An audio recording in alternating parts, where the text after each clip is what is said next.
कैटब के नाम से विख्यात हुआ और वह असुर ब्रह्मा जी का वध करने के लिए विष्णु की नाभि में चला गया। तब परम पिता ब्रह्मा जी ने योग निद्रा महामाया की वंदना प्रारंभ की।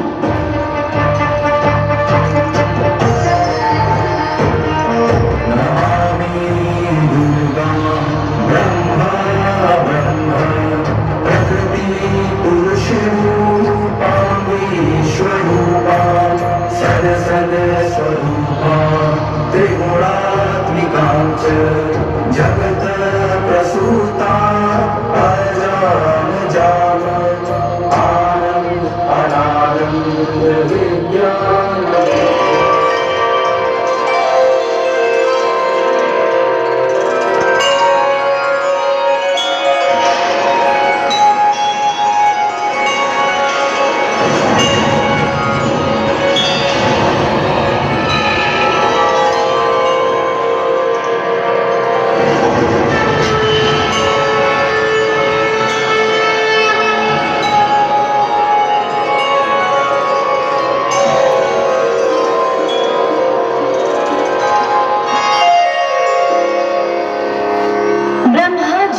हाथ जोड़े खड़े देख और असुरों की ओर देखकर ब्रह्मा जी से कारण पूछा। क्या बात है परमपिता, ये असुर कौन है?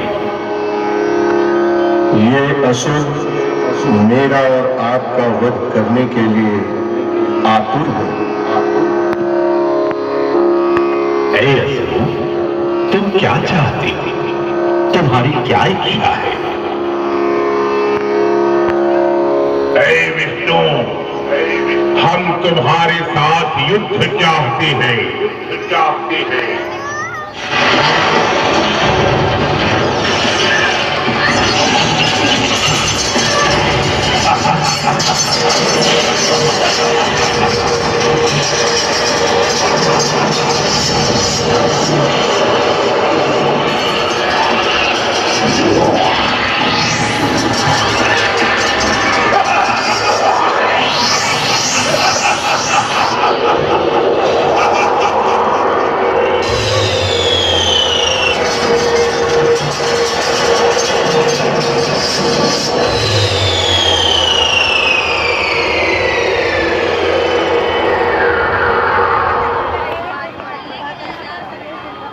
श्रीहरि विष्णु और मधु कैटब का युद्ध लगभग 5000 वर्षों तक चलता रहा। इधर ब्रह्मवादिनी महाबला माता जगदम्बा ने असुरों को मोह के वश कर दिया। हम तुम्हारी वीरता से संतुष्ट हैं, कोई वरदान मांगो। ऐ विष्णु, यदि तुम मुझ पर प्रसन्न हो तो मेरा सूखा स्थान पर वध करो। तथास्तु।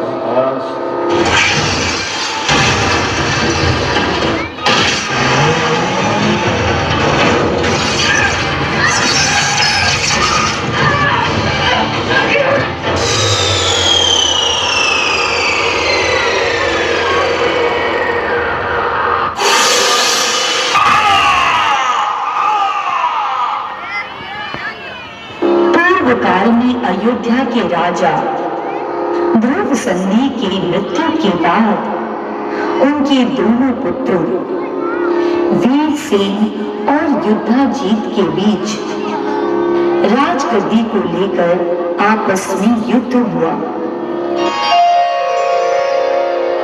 इस युद्ध में वीरसेन वीर गति को प्राप्त हुए। वीरसेन की रानी मनोरमा अपने छोटे से राजकुमार सुदर्शन को लेकर चिंतित थी। रानी ने अपने वफादार मंत्री की सलाह पर काशी की ओर वन में प्रस्थान किया।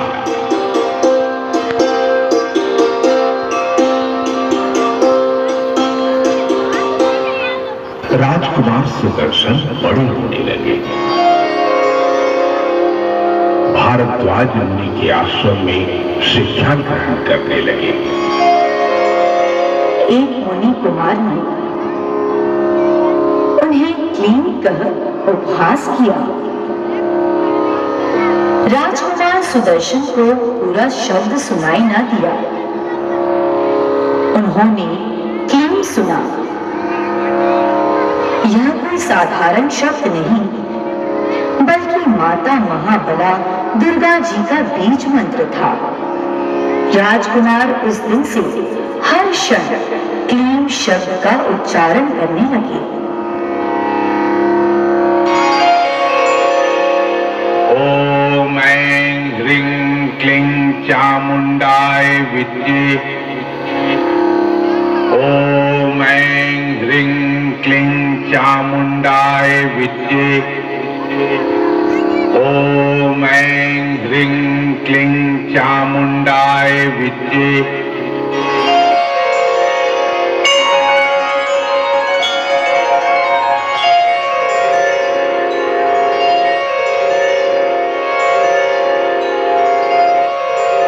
भक्त सुदर्शन, मैं तुमसे अति प्रसन्न हूँ। वरदान मांगो। मैं सदैव अपने भक्तों के साथ रहती हूँ। माता, माता, मैं आपके दर्शन मात्र से धन्य हो गया। मेरी मनोरथ सिद्ध हुई। नहीं राजन, अभी तुम्हें बहुत संसारिक कार्य को करना है। इधर काशी नरेश सुबाहु की कन्या शशिकला ने उस वनवासी राजकुमार का नाम सुना, जो शूरवीर एवं कामदेव के समान सुंदर था। उसका नाम भी वैसा ही सुंदर सुदर्शन था। राजकुमार की वीरता और सद्गुणों से प्रसन्न होकर मन ही मन उसे अपना पति स्वीकार्य करने का निश्चय कर लिया।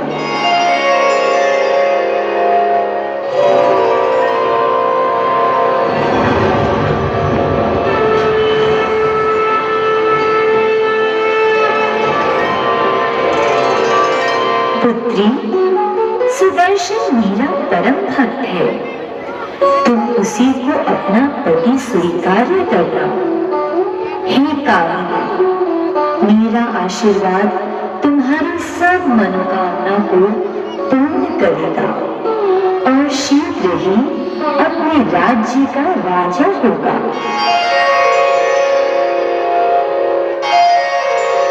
उसी समय रघुवंशी सुदर्शन घोड़े पर सवार होकर काशी नरेश के पास पहुंचे, जहां देश देशांतर के राजा आए थे। वहां कौशल नरेश युद्धाजीत अपने नाती शत्रुजीत को देखा। ये सभी राजा स्वयंवर के लिए उपस्थित थे, परंतु काशी नरेश सुबाहु स्वयंवर के लिए तैयार नहीं हुए। तब शत्रुजीत ने इसका विरोध किया। जो अधिक बलवान होगा वह इस कन्या रत्न को अपना ले।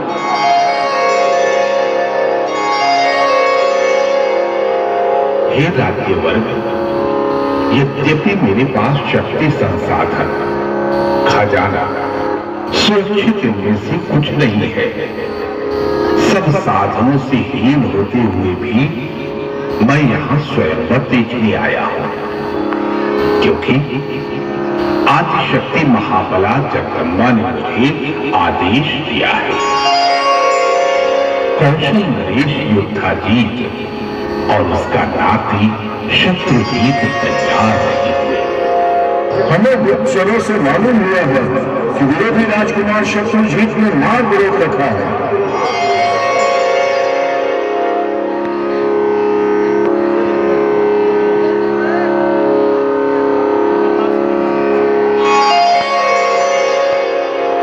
हमें जाने की अनुमति दीजिए। हम निशंक होकर चले जाएंगे। माता जगदम्बा का स्मरण करते हुए हम निर्भीक होकर जाएंगे।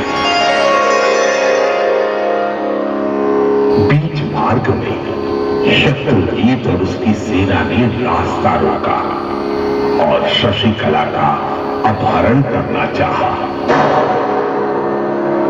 सुदर्शन, बिना स्वयंवर किए विवाह करना हमारे शौर्य पराक्रम को ललकारना था। शत्रुजीत, तू मेरा सौतेला भाई है, दोनों ही एक ही कुल के हैं, हमारे रक्त एक समान है, अनैतिक कार्य उचित नहीं। मैं तुम्हें चेतावनी देता हूं। हाँ, तुम वनवासी के पास क्या है? देख मेरी सेना, मैं अभी युद्ध में तुझे हराकर काशी की कन्या को अयोध्या लेकर जाऊंगा।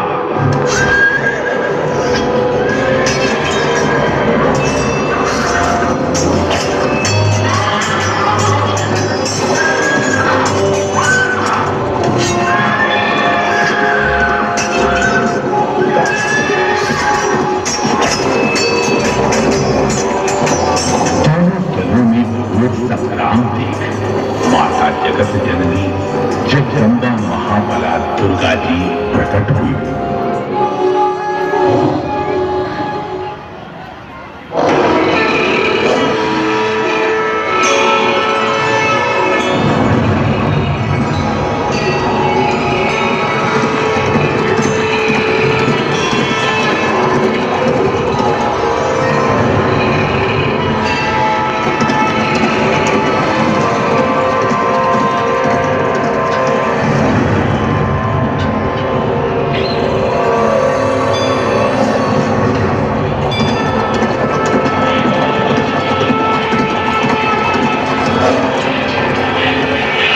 सिंहवाहिनी कौन है? कहां से आई है?